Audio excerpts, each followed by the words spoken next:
असांखे 15 जुलाई वरी नई हाज़िरी मिली आहे।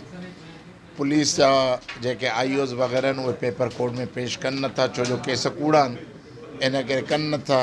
जेके दोस्त जेल में सड़नि पिया, सनान कुरैशी ऐं ज़ैन शाह समेत ॿिया समूरा दोस्त जेके जेल में आहिनि उन्हनि खे आज़ादु नथा कनि पिया।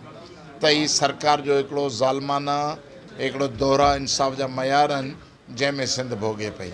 असांजी बुनियादी जदोजहद आहे बैरिया टाउन के ख़िलाफ़। अञा असां इहो न चयो त मुराद अली शाह इस्तीफ़ा ॾे, असां इहो न चयो त बिलावल भुट्टे जा रस्ता बंदि कयो। असां सिर्फ़ु एतिरो चवणु चाहियूं था त हीउ जेको बैरिया टाउन जे नाले में सिंध में तरक़ी जो नालो इस्तेमालु करे कब्ज़ेगिरी थिए पई या कब्ज़ेगिरी ख़तमु कयो। असांजे वतन खे ख़तरो आहे, असांजे क़ौमी वजूद खे ख़तरो आहे। सुभाणे असां सिंधी अक़लियत में तब्दील थी वेंदासीं, असां पंहिंजी हक़मियत विञाईंदासीं, वज़ारत आला जो हक़ विञाईंदासीं। असांजी तारीख़, असांजो मोहन जो दड़ो, असांजी सकाफ़त अजरक टोपी तां गुम थी वेंदी। इन जे करे जेका बि गद्दारी कई पई वञे, इन गद्दारी खे रोकियो।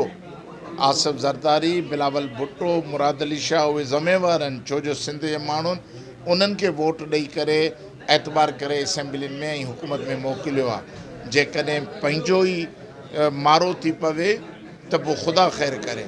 इन करे ज़रदारी जी टीम बैरिया टाउन के ॾियों ॾींहुं तहफ़ुज़ ॾिए पई, तेज़ी आणे पई ऐं असांजे सिंध जी ज़मीनुनि जी वालार ऐं कब्ज़ो थिए पियो। पर इहो यादि रखी छॾनि त असां कंहिं बि सूरत में पंहिंजे वतन खे कब्ज़ो करणु न ॾींदासीं।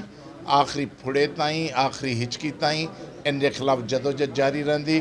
ख़ुदा में यकीन आहे, सिंधी क़ौम जी गैरतुनि में यकीन, असां कामयाबु थींदासीं। विज़िट कयो अवामी आवाज़ मीडिया ग्रुप जी वेबसाइट awamiawaz.pk।